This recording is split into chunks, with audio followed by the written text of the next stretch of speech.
Hello students, कैसे हैं आप? बढ़िया, खुश होंगे, स्वस्थ होंगे, बहुत बढ़िया। मैं लाली वर्मा नेक्स्ट टॉपर्स पर आप सभी 10th क्लास के प्यारे प्यारे विद्यार्थियों का दिल से स्वागत करती हूं। बेटा, हमने अपनी पाठ्य पुस्तक जी हाँ स्पर्श का पहला पाठ शुरू कर दिया है, जो कि है कबीर की साखी। और आशा करती हूं आपने साखियों को सुनकर पढ़कर समझ लिया होगा। और आज मैं लेकर आई हूं आपके लिए कबीर साखी के एनसीईआरटी सॉल्यूशंस। जो भी आपकी पाठ्य पुस्तक में जो प्रश्न दिए हैं उनको हम बड़े ही मजे से और समझदारी के साथ सुनेंगे, समझेंगे। ठीक है, तो आपको ध्यान से पूरे कंसंट्रेशन से बने रहना है मेरे साथ। आइए चलते हैं पहले प्रश्न की ओर कि कबीर की साखी का पहला प्रश्न क्या कहता है, क्या पूछता है। क्योंकि किसी भी प्रश्न के उत्तर को देने के लिए या उत्तर लिखने के लिए सबसे पहली आवश्यकता होती है प्रश्न को ध्यान से पढ़ना और समझना। अक्सर पता है गलतियां कहां कर देते हैं? गलतियां वहीं कर देते हैं कि हमने प्रश्न को ध्यान से पढ़ा नहीं, उसके अर्थ को समझा नहीं और लिखा है अपनी मर्जी से जो भी लिखना था। तो प्यारे प्यारे बच्चों, रुको, थोड़ा सा धैर्य। ठीक है, थोड़ा सा धैर्य, पढ़ना है, अच्छे से समझना है और उसके बाद लिखना है। पहला है, निम्नलिखित प्रश्नों के उत्तर दीजिए। मीठी वाणी बोलने से औरों को सुख और अपने तन को शीतलता कैसे प्राप्त होती है? यस, पहली ही साखी थी हमारी, ऐसी वाणी बोलिए मन का आपा खोए, अपना तन शीतल करे औरों को सुख होए। ठीक है, तो क्या कहा है कबीरदास जी ने? मीठी वाणी बोलने से औरों को सुख और अपने तन को शीतलता प्राप्त होती है। क्योंकि मीठी वाणी बोलने से मन का जो अहंकार है वो समाप्त हो जाता है। यह हमारे तन को शीतलता प्रदान करती है और सुनने वालों को भी सुख की तथा प्रसन्नता की अनुभूति कराती है। इसलिए सदा दूसरों को सुख पहुंचाने वाली एवं अपने मन को शीतलता प्रदान करने वाली मीठी बोली बोलना चाहिए। क्यों ना हम ऐसी ही वाणी का प्रयोग करें कि खुद को भी, स्वयं को भी प्रसन्नता मिले और जो सुने उसको भी अच्छा लगे। ठीक है, अगला प्रश्न है, दीपक दिखाई देने पर अंधियारा कैसे मिट जाता है? साखी के संदर्भ में स्पष्ट कीजिए। कभी आपने सोचा है? बिल्कुल सोचा होगा भाई, आजकल के विद्यार्थी हो, विज्ञान पढ़ते हो, कि किसी भी दीपक की रोशनी में अंधकार मिट क्यों जाता है? बताइए। बिल्कुल सामान्य सा प्रश्न है कि किसी भी दीपक की रोशनी से अंधकार क्यों मिट जाता है? आखिर दीपक में ऐसा क्या होता है? तो हम कहेंगे दीपक में रोशनी होती है। यस, दीपक में एक ऐसा प्रकाश पुंज होता है जिसके प्रभाव के कारण अंधकार नष्ट हो जाता है। जो प्रकाश पुंज है उससे अंधकार मिट जाता है।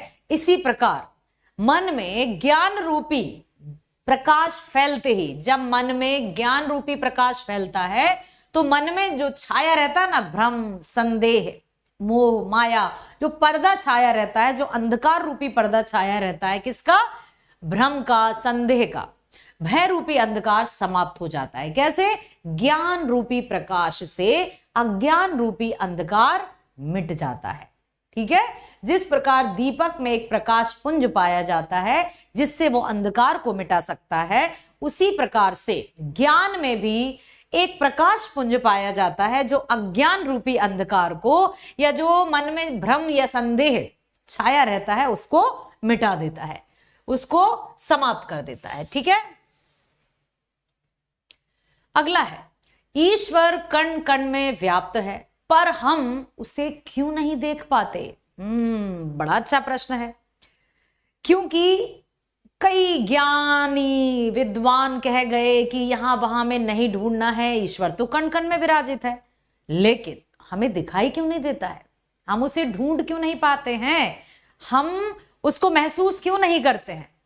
तो कब होगा वो महसूस? कबीरदास जी ने यही बताया है कि हाँ, ईश्वर कण कण में विराजित है, या यूं कहा जाए कि कण कण ही ईश्वर है, तो इसमें भी कोई अतिशयोक्ति नहीं होगी।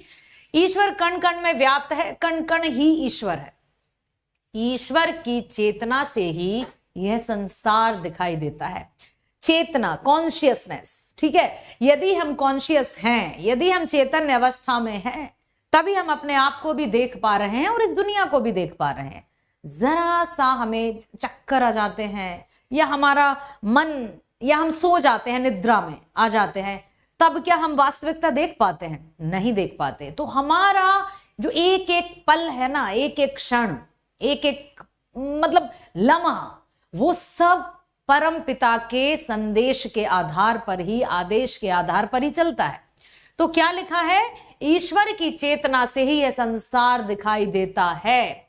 चारों ओर ईश्वरीय चेतना के अतिरिक्त कुछ भी नहीं है। जो हम देख रहे हैं, जो हम सुन रहे हैं, वो उसकी ही आज्ञा या उसकी अनुमति से ही देख रहे हैं, उसके अलावा कुछ भी नहीं। लेकिन यह सब कुछ हम इन भौतिक आंखों से नहीं देख सकते। जब तक ईश्वर की कृपा से हमें दिव्य चक्षु, चक्षु का अर्थ क्या होता है? आंखें। कहते हैं ना, उनको दिव्य दृष्टि प्राप्त थी। पहले के जो संत महात्मा रहते थे, उनको दिव्य दृष्टि प्राप्त होती थी। वो आंख बंद करते थे और उनको वास्तविकता दिखाई देती थी। तो वो सब कुछ परम पिता परमेश्वर की कृपा से प्राप्त होता है, और वो तब प्राप्त होता है जब हम पूरी तरह अपनी इंद्रियों पर, अपने सेंस ऑर्गन्स पर नियंत्रण या कंट्रोल पा लेते हैं। और ये बिल्कुल सत्य है, कोई ऐसा नहीं है कि हवा में बातें चल रही हैं, ये सत्य है, ठीक है। तो हम इन आंखों से तो नहीं देख सकते जहां मोह माया या इस दुनियादारी में उलझे रहते हैं। जब हम परम पिता की शरण में चले जाएं, स्वामी विवेकानंद जी का नाम सुना होगा, रामकृष्ण परमहंस जी का आपने नाम सुना होगा, और आप या हम कहीं ना कहीं उन बातों को मानते हैं और मानना ही चाहिए, ठीक है। तो जब हमें दिव्य दृष्टि या दिव्य चक्षु प्राप्त होते हैं, तब कहीं जाकर हमें कण कण में भी ईश्वर दिखाई देते हैं, ठीक है। और यदि हमें वो दिव्य चक्षु नहीं मिलते, तब तक हम कण कण में ईश्वर के वास को नहीं देख सकते और ना ही हम इनको अनुभव कर सकते हैं। मन की आंखों से देख, है ना, क्यों पानी में मलमल नहाए, मन का मैल उतारो प्राणी, ठीक है। इसीलिए अपने मन को पवित्र रखना है। उतनी दिव्य दृष्टि ना सही, परंतु जब तक हम 5 मिनट, 10 मिनट, 15 मिनट जब हम परम पिता का याद करें, उनका स्मरण करें, तो कम से कम हम अपने आप को पूरी तरह से कनेक्टेड महसूस तो करें।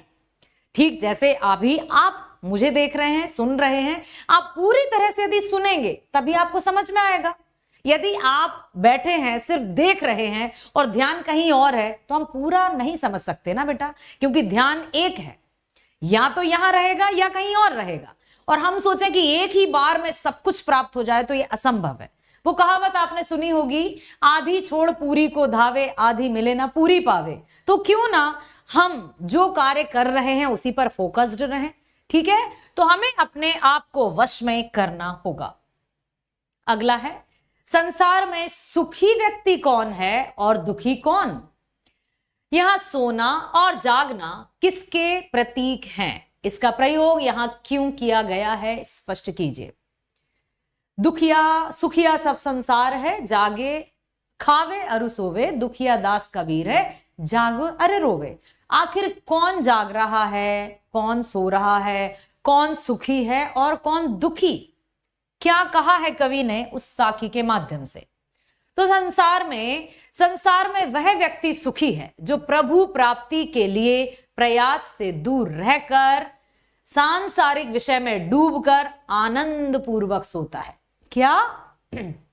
जो प्रभु प्राप्ति के लिए प्रयास से दूर रहकर सांसारिक विषय मतलब लोभ, लालच, भोग, विलास, मोह, माया, तेरा, मेरा, इन सब में पढ़कर जो सब कुछ भूल चुका है, वो सोचता है मैं तो सुखी हूं, मैं खुश हूं, मुझे कुछ नहीं चाहिए, जो होगा देखा जाएगा, मुझे तो यही सब सत्य नजर आ रहा है। परंतु सच या सत्य तो कुछ और ही है। इसके विपरीत वह व्यक्ति जो प्रभु को पाने के लिए तड़प रहा है, उसके वियोग से दुखी है। जैसे संत, महात्मा, सच्चे व्यक्ति जैसे कबीरदास जी स्वयं, वही जाग भी रहा है। यहां सोना का प्रयोग प्रभु प्राप्ति के प्रयासों से विमुख होना, विमुख मतलब मुंह मोड़ लेना। कि बस खा रहा है और सो रहा है, उसे कोई परवाह नहीं कि किसने हमें भेजा है, हम कौन है, हमारा उद्देश्य क्या है, हमें क्या करना चाहिए, सब कुछ भूल चुका है। ठीक है, तो यहां सोना का प्रयोग प्रभु के प्राप्ति के प्रयासों से विमुख होना और जागना प्रभु प्राप्ति के लिए किए जा रहे प्रयासों का प्रतीक है। तो बताइए सोना किसका प्रतीक है? प्रभु को पाना या प्रभु की प्राप्ति से विमुख हो जाना कि मुझे कुछ नहीं, वो क्या है, हम जो कर रहे हैं, हम ही हमारे भाग्य के निर्माता हैं, हम जो करेंगे वही होगा, हमने ये किया या मैंने ये किया, मैंने वो किया, कौन भला मेरा क्या बिगाड़ सकता है, वो भी मेरा कुछ नहीं बिगाड़ सकता। ऐसे लोग सुखी हैं और पांव पसार कर सो रहे हैं। ठीक है, और दुखी कौन है? जो जाग रहा है, जो प्रभु प्राप्ति के लिए नित्य प्रतिदिन प्रयास किए जा रहा है कि हे परमात्मा, हे परमपिता, मुझसे गलती से भी कोई ऐसी गलती ना हो जाए कि मैं किसी के हृदय को आघात पहुंचा दूं। हे परमात्मा, मुझे अपनी शरण में लेना। तो प्रभु प्राप्ति के लिए किए जा रहे प्रयासों का प्रतीक है जागना, और सोना है प्रभु प्राप्ति के लिए विमुख हो जाना। इसका प्रयोग मानव जीवन में सांसारिक विषय वासनाओं से दूर रहने तथा सचेत रहने के लिए किया गया है। तो यहां पर बेटा जागना या रोना प्रभु प्राप्ति के लिए किए गए प्रयासों का प्रतीक है, और सोना और खाना प्रभु से विमुख हो जाने के लिए कबीरदास जी ने यहां बताया है। ठीक है, सुखिया सब संसार है, खावे और सोवे, दुखिया दास कबीर है, जागे अरु रोवे। अगला प्रश्न है, अपने स्वभाव को निर्मल रखने के लिए कबीर ने क्या उपाय सुझाए हैं? अपने स्वभाव को निर्मल अर्थात स्वच्छ, एकदम साफ। तो कबीरदास जी ने क्या कहा है कि अपने मन को, अपने स्वभाव को कैसे स्वच्छ या निर्मल रखा जा सकता है? क्या कहा था बताइए? निंदक नियरे राखिए। हाँ, कुछ ऐसा ही उन्होंने कहा था। अपने स्वभाव को निर्मल रखने के लिए कबीरदास जी ने निंदक को अपने निकट रखने का सुझाव दिया है। जो हमारी निंदा करे, जो हमारी कमियों को हमारे मुंह पर बताने की क्षमता रखे, उसको अपने पास रखना है। क्योंकि चापलूसी करने वाले, मुंह पर मीठी मीठी बातें करने वाले बहुत मिल जाएंगे, स्वार्थी लोग कि इनसे अच्छी बातें कर लो, ये हमारा कुछ ना कुछ भला कर ही देंगे। ठीक है, तो अपने स्वभाव को निर्मल रखने के लिए कबीर ने निंदक को अपने निकट रखने का सुझाव दिया है, क्योंकि वही हमारा सबसे बड़ा हितैषी है। हितैषी मतलब हित करने वाला, भलाई चाहने वाला। अन्यथा झूठी प्रशंसा कर अपना स्वार्थ सिद्ध करने वाले तो अनेक मिल जाते हैं। निंदक बुराइयों को दूर कर सद्गुणों को अपनाने में सहायक सिद्ध होता है। जो निंदक रहता है, निंदक मतलब निंदा करने वाला, ठीक है, तो वो हमारी निंदा करेगा तो हम अपनी जो कमियां हैं उनको दूर करेंगे। जब कमियां दूर होंगी, अवगुण दूर होंगे, तो सद्गुणों का तो विकास होगा ही ना। ठीक है, इसलिए वो हमारे सद्गुणों को अपनाने में सहायक सिद्ध होता है। निंदक की आलोचना को सुनकर आत्मनिरीक्षण कर शुद्ध एवं निर्मल आचरण करने में हमें सहायता मिलती है। इसलिए हमें निंदक को सदैव अपने पास रखना चाहिए। और कबीरदास जी ने तो यहां तक कहा है कि उसका घर भी अपने पास ही बना दो, तो वो और कहीं जाए ही ना। एक ही आशिर पीव का पढ़े सो पंडित होए, इस पंक्ति द्वारा कवि क्या कहना चाहते हैं बताएंगे आप में से? एक ही आशिर पीव का पढ़े सो पंडित होए। पीव प्रिय, प्रिय परमात्मा, प्रेम।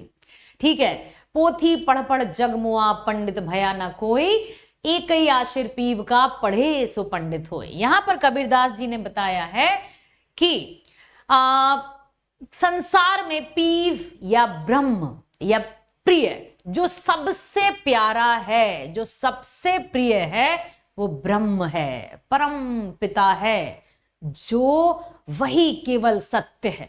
उसके अलावा सब कुछ मिथ्या ही है। रिश्ते, नाते, धन, दौलत, मोह, माया, ये सब क्षणिक हैं। तभी तो कहते हैं ना हमारे बड़े बुजुर्ग कि पैसा क्या हाथों का मैल है, आज मेरे पास है कल किसी और के पास होगा। जो सत्य है वो वही है ना। तभी तो अंतिम यात्रा जब निकल रही होती है तो एक कथन ही बोला जाता है, राम नाम ही सत्य है। तो ब्रह्म ही सत्य है, उसको हमें हमेशा अपने मन में बसा कर रखना है। उसे पढ़े या जाने बिना कोई भी पंडित या ज्ञानी नहीं बन सकता।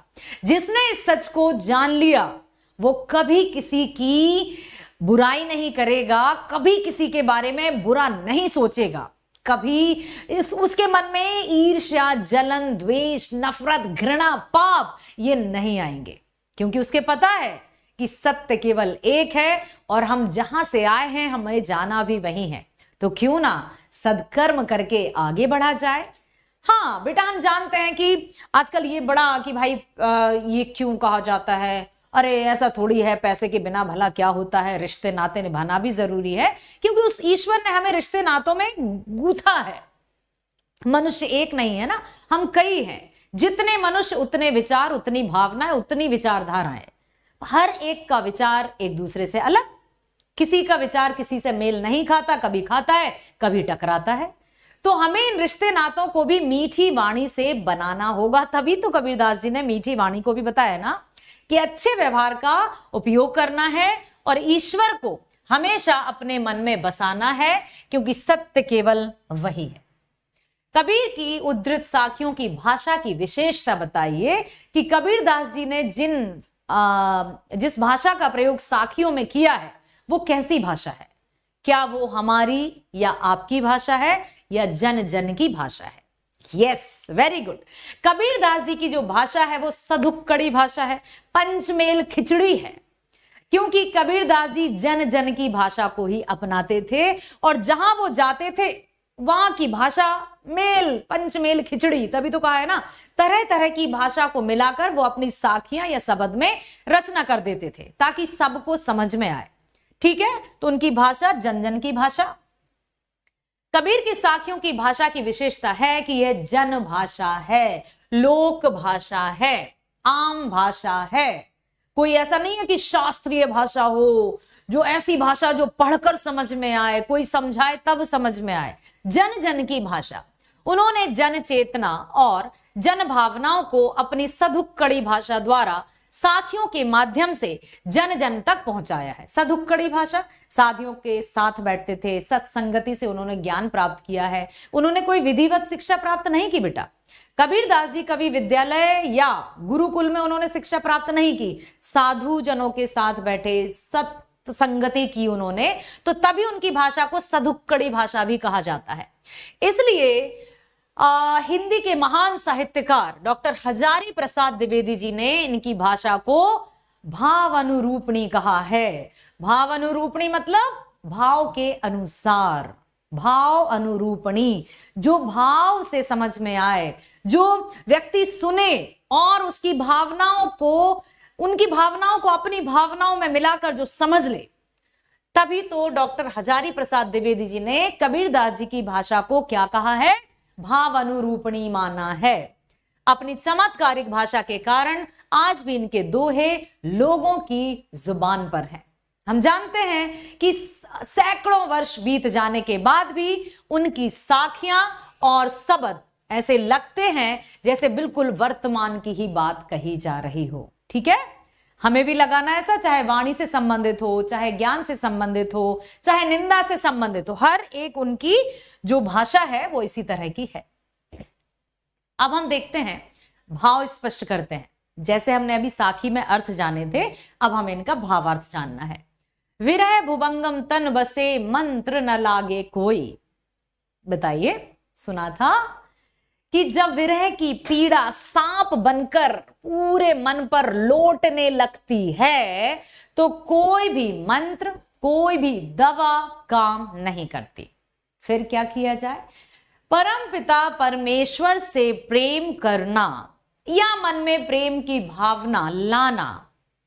किसी को भी जब वो विरह या बिछड़ने का दुख रहता है वो इतना अधिक रहता है कि उससे निपटना बड़ा मुश्किल होता है। इस पंक्ति का भाव है कि विरह मतलब जुदाई, पृथकता, अलगाव या बिछड़ना एक सर्प के समान है जो शरीर में बसता है और शरीर का क्षय करता है। किसी से बिछड़ना एकदम से हमें नहीं मारता है, धीरे धीरे करके शरीर का क्षय करते जाता है, नाश करते जाता है और कैसे कैसे वो मुरझा जाता है। जैसे एक पौधे में नियमित रूप से यदि पानी ना दिया जाए तो पौधा एक ही दिन में सूख नहीं जाएगा, धीरे धीरे करके वो मुरझाएगा, मुरझाता हुआ वो सूख जाएगा और उसमें जो जीव है वो मर जाएगा। ठीक उसी तरह से विरह की वेदना भी होती है, जुदाई का दर्द भी होता है, बिछड़ने की पीड़ा भी होती है। ठीक है, इसी विरह रूपी सर्प पर किसी भी मंत्र का प्रभाव नहीं पड़ता, क्योंकि यह विरह ईश्वर को ना पाने के कारण सताता है। जब अपने प्रिय ईश्वर की प्राप्ति हो जाती है तो वह विरह रूपी सर्प शांत हो जाता है। अर्थात विरह की वेदना सबसे बड़ी वेदना होती है और यह वेदना किसी दवा से या किसी मंत्र से नहीं मिटती है, ये उस प्रेमी के मिलने पर ही पूरी होती है। यहां पर बताया ना उन्होंने कि जब ईश्वर, प्रिय ईश्वर की प्राप्ति होती है तो विरह रूपी सर्प अपने आप शांत भी हो जाता है। अर्थात ईश्वर की प्राप्ति ही इसका स्थायी समाधान है। प्रिय की प्राप्ति से ही ये सब भुजंग की तरह जो दुख है वो शांत हो सकता है। कस्तूरी कुंडली बसे मृग ढूंढे वन माही। कस्तूरी मृग, हिरण, जिसकी नाभि में कस्तूरी नामक पदार्थ पाया जाता है जो अति सुगंधित होता है और बहुत महंगा भी।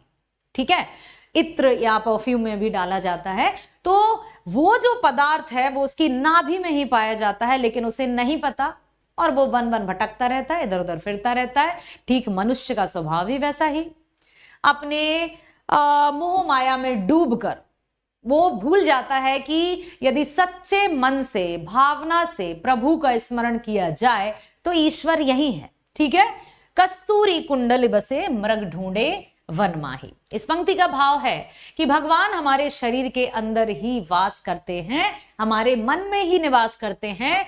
परम पिता परमात्मा, परमात्मा जो है वो हमारी आत्मा में ही निवास करते हैं। जैसे हिरण की नाभि में कस्तूरी होती है, वह उसकी खुशबू से प्रभावित होकर उसे चारों ओर ढूंढता फिरता है। ठीक उसी प्रकार मनुष्य ईश्वर को विभिन्न स्थलों पर अनेक धार्मिक क्रियाओं द्वारा प्राप्त करने का प्रयास करता है। कभी हवन कहां कहां के आडंबर करता है, परंतु फिर भी उसको ईश्वर की प्राप्ति नहीं होती। किंतु ईश्वर तीर्थों, जंगलों आदि में भटकने से नहीं मिलते, वे तो अपने अंतःकरण में झांकने से ही मिलते हैं। जब हम सच्चे भावना से, सच्चे मन से, पवित्र मन से परमात्मा को पुकारेंगे तो ईश्वर यही है, परम पिता परमेश्वर का वास यही है। जब हम सब कुछ मोह माया छोड़कर 5-10 मिनट पूजा करने बैठते हैं ना, तो हम वास्तव में सारा कुछ भूलकर एक अद्भुत अनुभूति करते हैं। एक बहुत अच्छी भावना, एक बहुत अच्छा ऊर्जा का संचार हमारे शरीर में होता है। यह आपने रियलाइज किया है या नहीं वो मुझे नहीं पता, लेकिन बेटा जब आप सच्चे मन से सारा कुछ छोड़कर, यहां वहां की सारे विचारों को बाहर रखकर सच्चे हृदय से ईश्वर की आराधना में बैठेंगे तो आप स्वयं पाएंगे कि एक अद्भुत सी शक्ति का संचार हमारे पूरे शरीर में हो रहा है। एक और बात मैं यहां पर आपको कहना चाहूंगी कि जो नील गगन है, आकाश है, उसको आप बिल्कुल हाथ पसार कर धन्यवाद दीजिए। सुबह उठते ही परमपिता को धन्यवाद दीजिए कि उसने एक दिन और आपके जीवन में जोड़ा। अपने माता पिता के चरण स्पर्श कीजिए। चरण स्पर्श करना कोई पुरानी संस्कृति या ये नहीं कि दकियानूसी ख्याल है। चरण स्पर्श करने का अर्थ होता है कि हम आपके समक्ष नतमस्तक हैं। उस परम पिता को धन्यवाद दीजिए कि उसने आपको संपूर्ण बनाया है, सिर से लेकर पैर तक आपको सब अंग सुरक्षित दिए हैं। फिर भी मनुष्य कहता है कि मुझे क्या दिया, एक अंग, एक उंगली क्या हम काट कर किसी को भी दे सकते हैं? सोचने से ही डर जाते हैं। तो फिर धन्यवाद दीजिए ना उस परमपिता को जिसने हमें संपूर्ण बनाया है, जिसने हमें मनुष्य बनाया है। पल पल उस ईश्वर का धन्यवाद दीजिए, हृदय से धन्यवाद दीजिए और आप स्वयं पाएंगे कि जितने निकट हम ईश्वर के रहते हैं ना, उतने ही दूर इन बुराइयों से रहते हैं। ये सत्य है। ठीक है, चलिए आगे चलते हैं।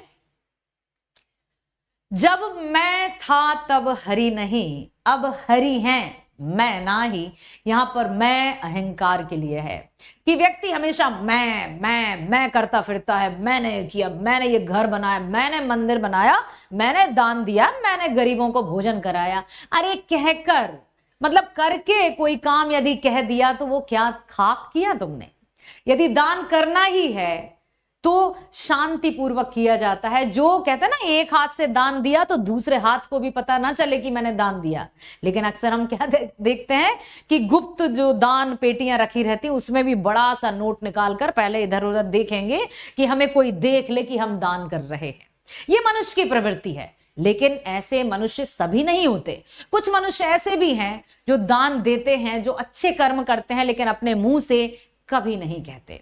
बड़े बड़ाई ना करें, बड़ो ना बोले बोल, रही मन हीरा कब कहे लाख टका मोमोल। ठीक है, तो जो वास्तव में व्यक्ति बड़े होते हैं, ऊंची प्रवृत्ति के होते हैं, वो कभी अपने आप से स्वयं की प्रशंसा नहीं करते।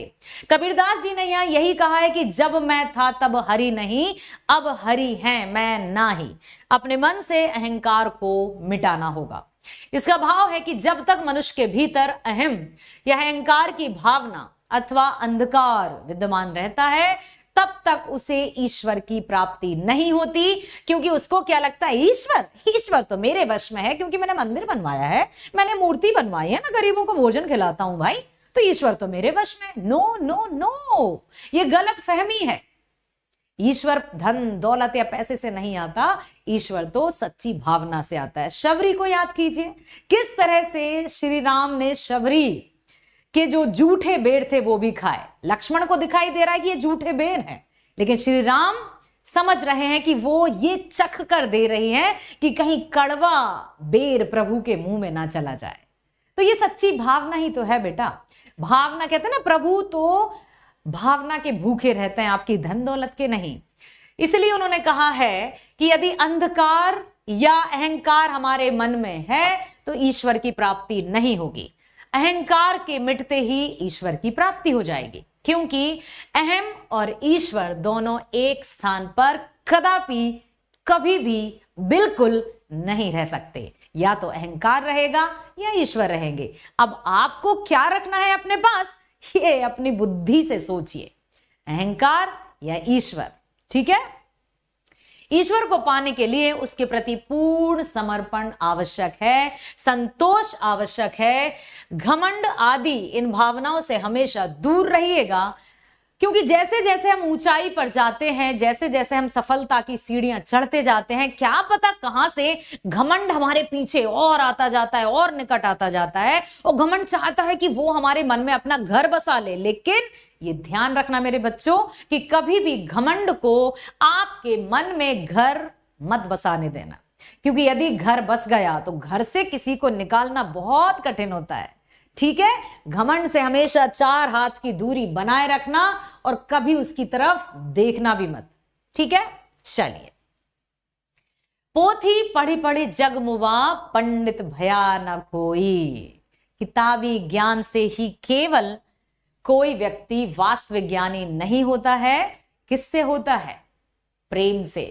ठीक है, इसका अर्थ है कि पोथियां या वेद पढ़ पढ़ कर संसार थक गया, लेकिन आज तक कोई भी पंडित या ज्ञानी नहीं बन सका। अर्थात ईश्वर के प्रेम के बिना, उसकी कृपा के बिना कोई भी पंडित नहीं बन सकता, तत्व ज्ञान की प्राप्ति नहीं कर सकता। तो फिर कैसे ज्ञान की प्राप्ति होगी? पढ़ना है, किताबों को पढ़ना है, लेकिन पढ़कर घमंड को नहीं आने देना है कि मैं ये हूं, मैं वो हूं, मैं ये कर सकता हूं, मैं वो कर सकता हूं। आप बस अपना कर्म करते चलिए, सच्चे मन से बिल्कुल निस्वार्थ होकर अपने कर्म को करते चलिए, बाकी सब परमात्मा देख लेंगे। किसी भी परीक्षा से पहले डरिए मत। एग्जाम फियर रहता है, स्टेज फियर रहता है, बहुत सारे डर हमारे मन में रहते हैं। हाँ, मेरे मन में भी रहते हैं, मैं कोई महान नहीं हूं, ठीक है। लेकिन हम यदि सब कुछ उस पर छोड़ दें, जो हमारे हाथ में है वो हम करें, जो उसके हाथ में है वो करेगा। हमारे हाथ में क्या है बेटा? कर्म करना। ठीक है। ईश्वर को मानना ना मानना बिल्कुल अलग बातें हैं, नास्तिक या आस्तिक होना बिल्कुल अलग बात है। ईश्वर ये नहीं कहता कि घंटों एक पांव पर खड़े होकर मेरी प्रार्थना करो तभी मैं तुम पर कृपा दृष्टि बरसाऊंगा या तभी मैं तुम्हें फल दूंगा। कर्म करते चलिए, फल की चिंता किए बिना कर्म, सिर्फ और सिर्फ कर्म करिए, बाकी सब वो देख लेगा। ठीक है, चलिए आगे चलते हैं। अब हम चलते हैं भाषा अध्ययन की ओर, जिसमें दिया है कि पाठ में आए निम्नलिखित शब्दों के प्रचलित रूप उदाहरण के अनुसार लिखिए। जैसे हमने पढ़ा ना, औरन को सुख होई, ऐसी वाणी बोलिए मन का आपा खोई, औरन का शीतल करे आपहु शीतल होए। तो यहां पर औरन मतलब क्या आ जाएगा? औरन प्रचलित भाषा में औरों को या और को। ठीक है, फिर है माही, माही मतलब आ जाएगा मैं। दीपक देखा माही, जब मैंने अपने अंदर ज्ञान रूपी दीपक की लौ जलाई तो अज्ञान रूपी अंधकार मिट गया। देखा, देखा, दीपक देखा मतलब देखना। भुवंगम, भुजंग, है ना, अभी हमने पढ़ा था। नेड़ा मतलब निकट, निंदक नेड़ा राखिए, अपने निंदक को अपने निकट ही राखिए ताकि हमें अपनी कमियां पता चले। और कहां राखिए? आंगन में ही राखिए। कबीरदास जी तो ये कह रहे हैं कि उसका घर आप अपने निकट बना लो ताकि हमेशा आपको अपनी कमियां पता चलती है। रामचरितमानस में भी एक चौपाई है कि जो राज गुरु तीन जो प्रिय भूले वह आस, है ना।